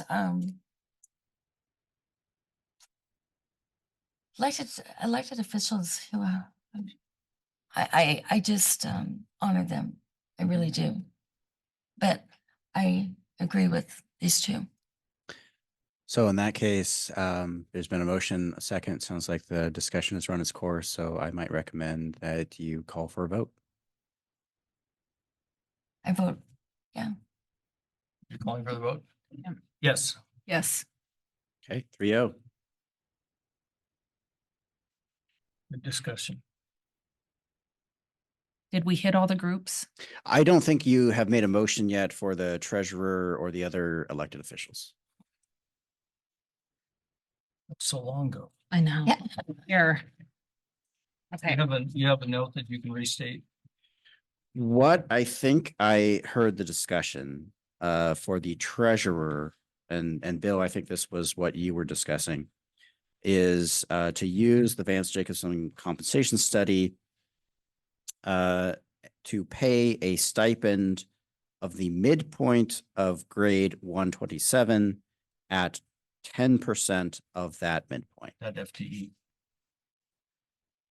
Yes. So if that's Would it make a difference to change that from a stipend? I mean, that's thrown a whole bunch of confusion into the air. The And just word. call it a tenth of 0.1 FTE. I question that also. Why? So is the question, is that going to cause some kind of problem with the compensation of the treasurer? Is it a tax? Is it a tax problem? Is that? Like why stipend versus this is your elected wage? Yeah, that was changed, I want to say around 2018. I could be wrong on that date. For many years, Crook County had an elected treasurer that was also serving as the finance director. And at some relatively recent juncture, the decision was made to bifurcate those two roles. So now we have an employee who serves as the finance director, and then we have a treasurer to perform those duties, which by law, the treasurer is responsible for. As for why there was a stipend as opposed to some other form of compensation for the treasurer, I don't recall what the answer was. Well, it could be as simple as there was no study that lays it out like this. And by the recommendation here, it is basically to have a grade and then pay the percentage. And from there, a percentage FTE would produce a recommended salary. So that would be part of my recommendation as well. Let's just call it a salary. That's what it is. Yeah, I wonder if there's, I just question if there's a tax liability that we're not seeing, and that's why they did it that way. I don't know. I'm not a Well, and CPA. if that ends up being the case, this is only a recommendation and they could Yeah. fix that with. I mean, there has to be a reason for it. I like the consistency of the Maybe they're- recommendation. Well, it helps us going forward as well, because if we have a grade moving forward and it's a 10%, then we have it. We don't have to. Yes, Would you like to make that motion? yeah. Could you state that as a motion? So what I think I heard was, Bill, your feeling was that the committee should recommend that it use the Vance Jacobson compensation study, and for the compensation of the treasurer to recommend a salary to be calculated as 10% of the midpoint of grade 127. Is that correct? I think that would make it consistent with Okay. everyone else. Yep. Yep. that's So- what I heard. No, I would move that. I second.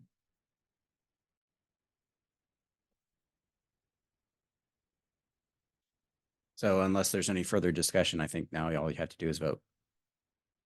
Yay. Yay. I,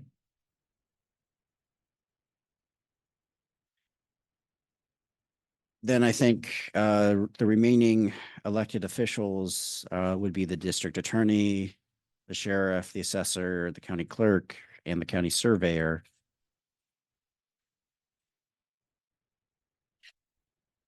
Was my understanding, we talked about leaving all existing stipends as is and going to 55th percentile. yes, Yes. I second that. Put it to a vote. Yay. Yay.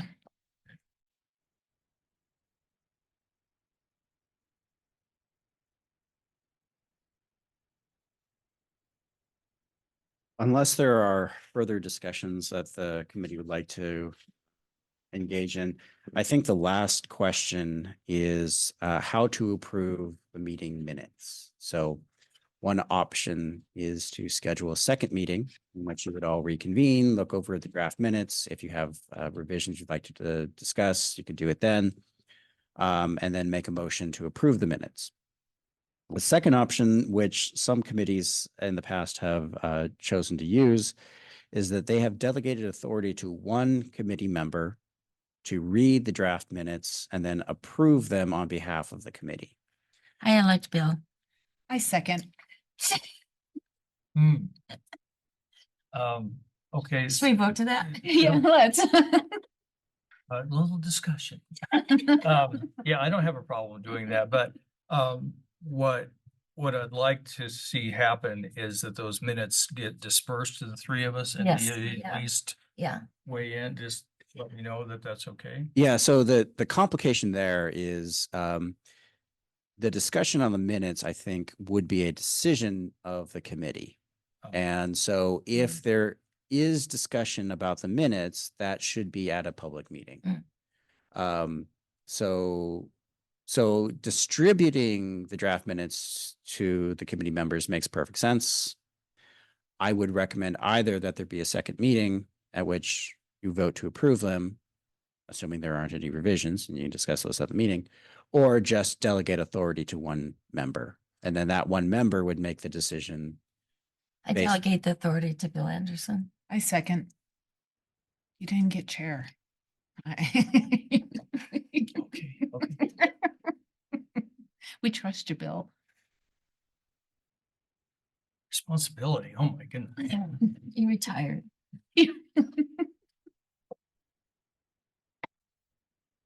Okay, So if that's the motion and no further discussion, then I think you just vote. Yay. Yay. Go ahead, vote. I'll abstain.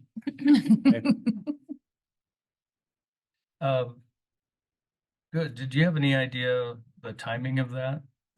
So my very excellent colleague, Alex, has been taking some diligent notes.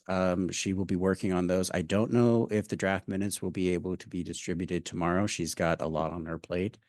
But hopefully it will go out to you very soon. Good, because my memory dissipates. Isn't Passing that hours. amazing? Mine too. Yes. I need to take all kinds of written scribbles in order See, to remember a what I did. perfect example of this county is overworked. Alex is busy, you're busy. You need to be compensated for that. Unless there is anything else, then I might recommend that the committee adjourn. Sounds good to me. All for the, Call for the vote, yay, Yay. okay. Great, thank adjourned. you. Thank you. Thank you. It was nice meeting both of you.